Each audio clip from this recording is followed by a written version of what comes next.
Salut tout le monde, on est parti aujourd'hui pour le 1265e épisode de l'After Zap Image. Comme d'habitude les amis, on jette un coup d'œil au programme de la soirée en Ligue des Champions, la suite des huitièmes de finale retour avec du côté de Manchester à l'Etihad Stadium, Manchester City qui reçoit le Sporting Portugal. Voilà, on va pas se mentir, City est déjà qualifié, victoire 5-0 au match aller. Dans l'autre rencontre de la soirée, c'est le grand jour, l'affiche tant attendue au Bernabeu ce soir, le Real Madrid reçoit le Paris Saint-Germain, le PSG, qui s'était donc imposé 1-0 au match aller grâce à un but de Mbappé. On en parlera évidemment dans quelques instants. Mais ce soir, on a aussi une autre équipe française qui est engagée en Coupe d'Europe à 18h45 en Europa League.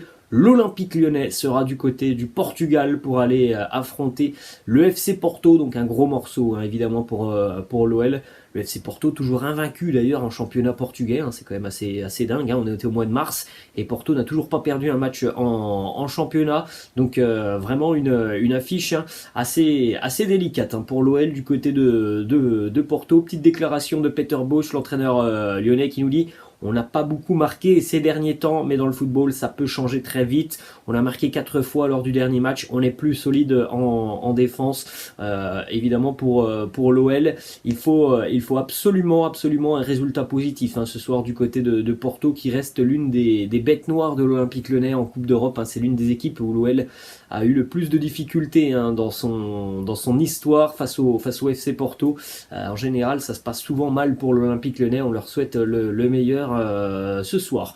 On va continuer évidemment les amis avec les informations qui concernent les matchs de la veille, avec notamment la qualification nette et sans bavure du Bayern Munich, 7-1 face à Salzbourg, avec un triplé pour Lewandowski, un but pour Serge Gnabry, un doublé pour Thomas Müller, un but aussi pour Leroy Sané, les Bavarois qui n'ont laissé absolument aucun espoir aux Autrichiens. Le début de rencontre a été très intense côté Bayern, et on a retrouvé vraiment un Bayern surpuissant, alors que depuis quelques semaines en Bundesliga on voyait une équipe un petit peu moins à l'aise. Bien, hier on a retrouvé un Bayern flamboyant face aux Autrichiens, qui sont donc éliminés avec ce résultat de 7-1 hier. Quelques stats d'ailleurs sur le Bayern, qui se qualifie pour la 20e fois de son histoire en quart de finale de la Ligue des Champions. C'est tout simplement un record. Aucun autre club n'a fait mieux que le Bayern. 20 qualifications en quart de finale de la Ligue des Champions. Record pour donc le club bavarois. Autre statistique depuis l'année 2019-2020 en Champions League. Des stats complètement dingues côté Bayern Munich. 100 buts inscrits par les Bavarois. C'est 31 de plus que toute autre équipe, et 26 victoires, et c'est 4 aussi de plus que toute autre équipe sur la période 2019-2022. Absolument dingue. En plus, on continue aussi avec des stats offensives monstrueuses depuis 2019-2020. La moyenne de buts par match du Bayern en Ligue des Champions, 3,44. C'est complètement ahurissant quand on pense qu'on est donc dans la compétition où on a l'élite du football européen, et on voit une équipe bavaroise qui en passe régulièrement 5, 6, 7, 3. C'est assez ahurissant. On poursuit aussi avec les informations statistiques qui concernent Robert Lewandowski, qui a donc inscrit un triplé hier en l'espace de 23 minutes. C'est tout simplement là aussi un record dans l'histoire de la Champions League. Il a dépassé Marco Simone, qui avait inscrit un triplé en 24 minutes en 1996. Record battu hier pour Robert Lewandowski. Autre stat sur Lewandowski, qui vient donc hier d'inscrire son 85e but en Ligue des Champions en 104 matchs.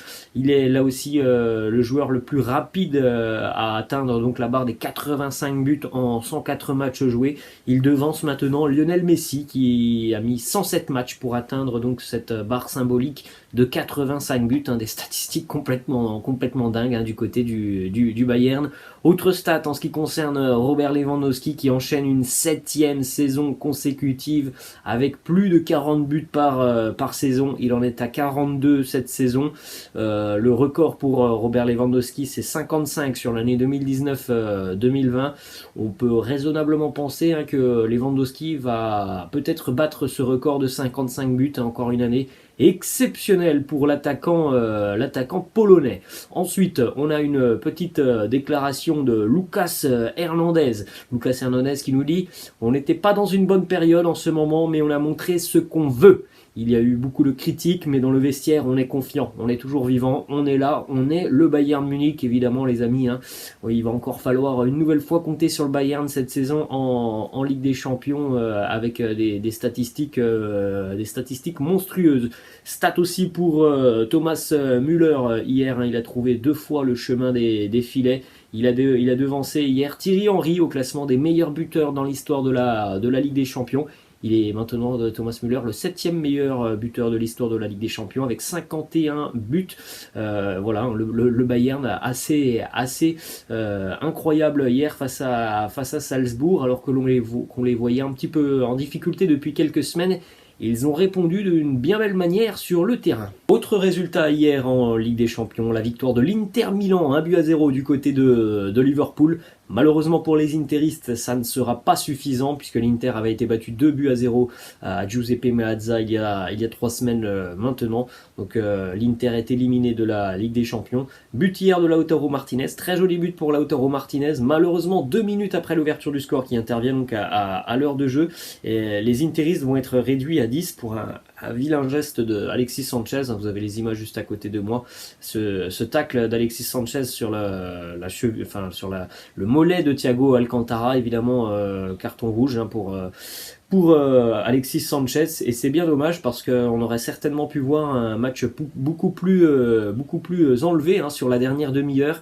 C'est vrai que dès lors que l'Inter a été réduit à 10, ça a été quand même beaucoup plus compliqué pour les interistes dans un match assez fermé où on a eu très peu d'occasions et où Liverpool a franchement été assez décevant hier. Il faudra évidemment que les Reds haussent leur niveau pour le prochain tour parce que voilà, sur l'ensemble de cette confrontation face à l'Inter, on a vu quand même une équipe de Liverpool parfois en grande difficulté face aux Italiens. Quelques stats d'ailleurs les amis sur cette défaite des Reds à domicile, on en avait parlé hier, c'est quasiment une mission impossible de s'imposer à Anfield. Regardez cette petite stat qui nous le prouve, l'Inter est la première équipe de la saison, toute compétition confondue, à s'imposer à Anfield. En Champions League, Liverpool n'avait plus perdu à domicile depuis le mois de novembre 2020.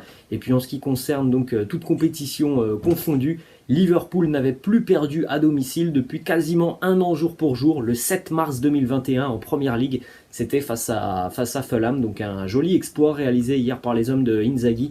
Malheureusement, ça ne sera pas suffisant pour la qualification pour l'Inter. Encore une fois, l'Inter qui échoue assez prématurément quand même en Ligue des Champions. Ça fait quelques années que les interistes n'y arrivent pas tout simplement à franchir un palier en Ligue des Champions. Sur les 3 dernières années, l'Inter était éliminé en phase de groupe. Donc voilà, cette année, ils sont quand même sortis de la phase de groupe, mais directement une élimination en 8e de finale de la Ligue des Champions pour les Nerazzurri. On va poursuivre les amis avec quelques informations un petit peu à gauche à droite avant de s'intéresser au match entre le Real Madrid et le Paris Saint-Germain. Premièrement du côté de l'Olympique de Marseille hier, réunion de crise entre Pablo Longoria, le président, et les groupes de supporters de l'Olympique de Marseille. Réunion de crise par rapport aux mauvais résultats de l'équipe actuellement, aux difficultés aussi à avoir des résultats à domicile, au choix aussi de Jorge Sampaoli. Il a été un petit peu question de tout ça auprès du président Pablo Longoria. Donc du côté de l'OM, évidemment, on va suivre attentivement ce qu'il va se passer sur les prochaines semaines. Une petite information mercato côté phocéen, puisque Samuel Gigot, joueur qui évolue du côté du Spartak Moscou, pourrait arriver un petit peu plus tôt que prévu du côté de Marseille. Il a été recruté cet hiver par l'Olympique de Marseille, mais il était prêté jusqu'à la fin de saison avec le club russe du Spartak Moscou. On connaît tous la situation en ce qui concerne la Russie, l'Ukraine, et on a appris depuis hier que la FIFA allait ouvrir une fenêtre spéciale mercato pour les joueurs étrangers qui évoluent et en Russie et en Ukraine. Donc il y a des négociations actuellement entre l'OM et le club russe et le joueur pour que potentiellement il puisse arriver donc dans les prochaines semaines du côté de Marseille. On poursuit les amis du côté de l'Angleterre, une information qui concerne Aston Villa qui serait prêt à payer 40 millions d'euros pour acquérir Philippe Coutinho.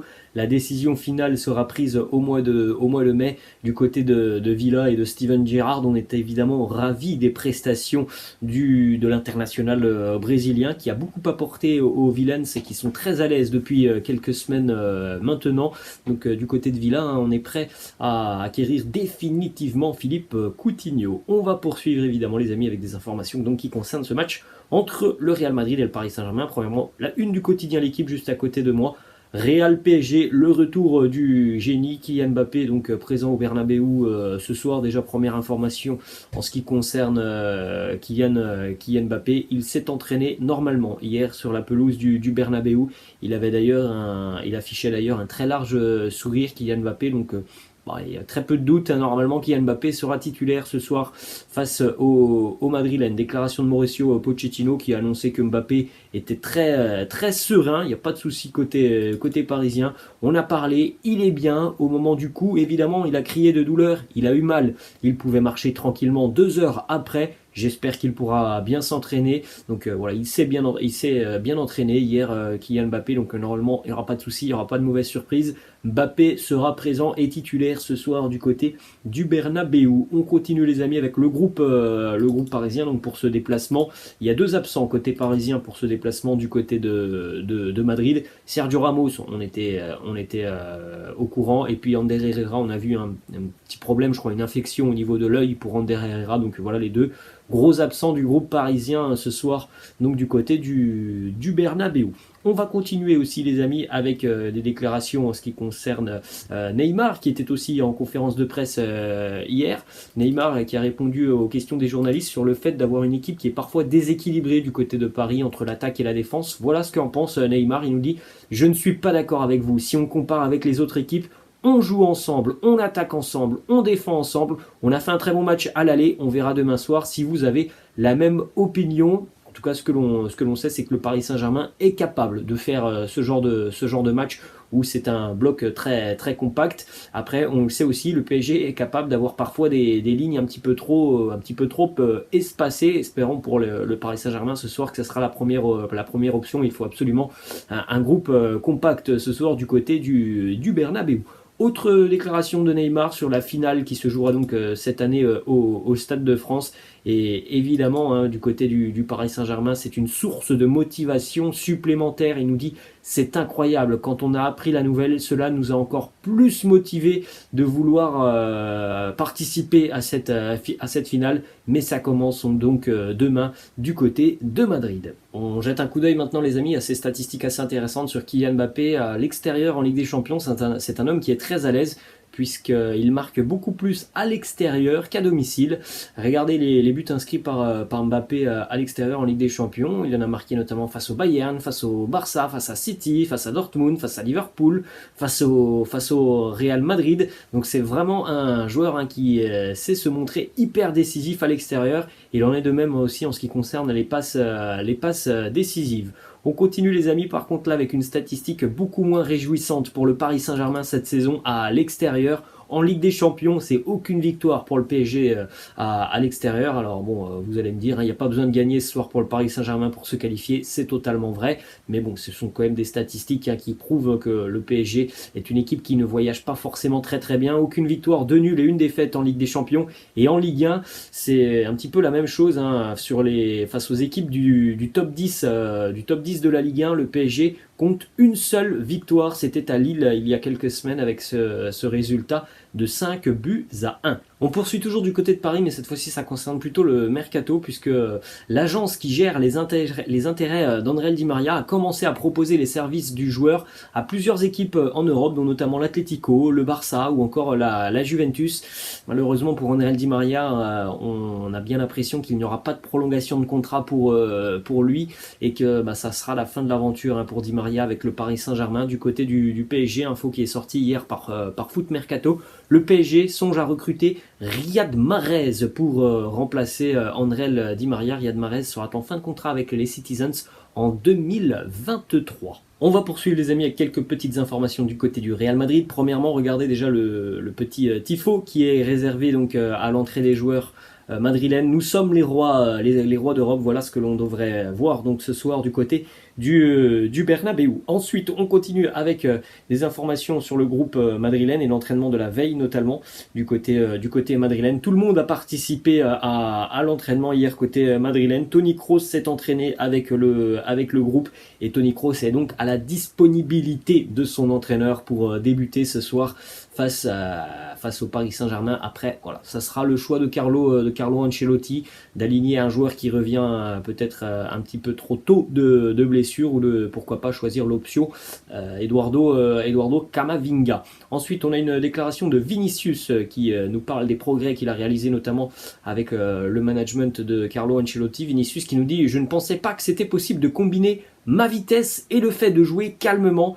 Mais l'entraîneur m'a montré que c'était possible. Il a beaucoup axé son travail là-dessus, Carlo Ancelotti. Évidemment, on travaillait sur les gros points forts de Vinicius, cette vitesse, ces prises de balles où il est très très difficile de l'arrêter, mais aussi travailler sur les axes de progression que l'on a vu depuis quelques mois quand même côté Vinicius. La finition dans la surface de réparation, le calme, prendre la bonne décision, et c'est vrai qu'il y a quand même eu des choses assez positives depuis le début de la saison en ce qui concerne les progrès de Vinicius. On continue avec deux informations qui concernent Carlo Ancelotti, deux petites déclats. Carlo Ancelotti en conférence de presse hier qui a dit: on n'a pas besoin de mettre une volée au Real Madrid, donc voilà, faut pas non plus s'attendre à un match complètement dingue ce soir du Real. Jouer intelligemment côté madrilène, on ne va pas se jeter à l'abordage, et ça c'est bien logique quand il y a évidemment Kylian Mbappé en face et une attaque de folie du Paris Saint-Germain. Évidemment que le Real va faire très très attention aussi aux contre-attaques. Et puis on termine donc avec cette déclaration d'Ancelotti qui nous dit: on a fait un très mauvais match à Paris, on est persuadé qu'on va faire un grand match demain. Le match aller nous a blessés. Nous avons une équipe qui a beaucoup d'orgueil, notamment pour tout ce qu'elle a fait en Champions League. Voilà les amis, je pense que voilà, il n'y a pas de doute là-dessus. On n'aura pas le même visage du Real Madrid ce soir que il y a 3 semaines au Parc des Princes. C'est pas possible pour une équipe du standing du Real Madrid à domicile. On n'aura évidemment pas le même visage madrilène ce soir. Voilà les amis, la fin de cette vidéo. J'espère que ça vous a plu. N'hésitez pas comme d'habitude à lâcher un petit pouce bleu. N'hésitez pas non plus à vous abonner à la chaîne les amis. On se retrouvera ce soir pour un débrief de ce match entre le Real et le Paris Saint-Germain. Ça sera sur la chaîne Robinho Real Madrid. Les amis, je vous laisse et je vous souhaite une bonne journée. Ciao.